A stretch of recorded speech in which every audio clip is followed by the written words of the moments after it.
ஓம் சாய்ராம். என் அன்பு செல்லமே, உனக்கே தெரியாமல் நல்லவன் போல் நடித்து கொண்டு உன்னை சுற்றி கொண்டே ஒரு நபர் இருக்கிறான். உனக்கு நண்பன் என்ற பெயரில் பல துரோகம் செய்து கொண்டு உன்னை எந்த நொடி கவித்து விடலாம் என்று பார்த்து கொண்டு இருக்கிறான். நண்பன் என்றால் அவனுடைய நண்பனுக்கு உயிரை கொடுக்க வேண்டும் என்றெல்லாம் அவசியம் கிடையாது. ஆறுதலாக ஒரு வார்த்தை கூறினால் போதும். ஆனால் உன்னை சுற்றி இருக்கும் நண்பனோ ஆறுதல் வார்த்தை சொல்வது போல் சொல்லி நிறைய விஷயங்களை உன் மனதுக்குள் புதிதாக தூண்டிவிட்டு பல ஆசைகளை உருவாக்கி அதன் மூலமாக நீ ஏமாற வைத்து உன்னை ஒரு கடனாளியாக மாற்ற அவன் முடிவு செய்துவிட்டான். கடனாளியாக இருந்தால் உன் வாழ்க்கையில் எப்படி சந்தோஷம் இருக்கும்?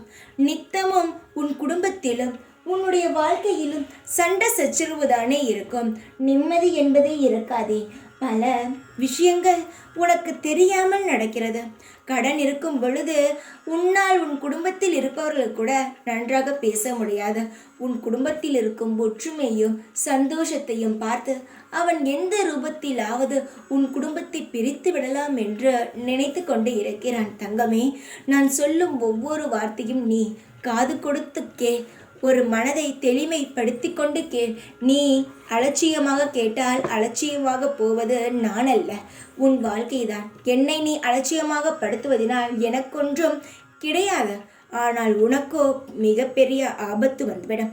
நான் உனக்கு நல்லதை மட்டும்தான் சொல்வேன். எந்த ஒரு நேரமும் என்னுடைய குழந்தைக்கு நான் கெட்டதை சொல்லவே மாட்டேன். நீ தைரியமாக இருக்க வேண்டும்.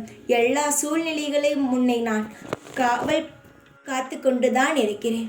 உனக்கு நான் எப்பொழுதுமே ஒரு காவலனாக இருந்து உன்னை எந்த பாதிப்பும் வராமல் காத்து நிற்பேன். ஜாக்கிரதையாக இரு. எப்பொழுதும் உன் கூடவே இருப்பேன் நான். ஓம் சாய்ராம்.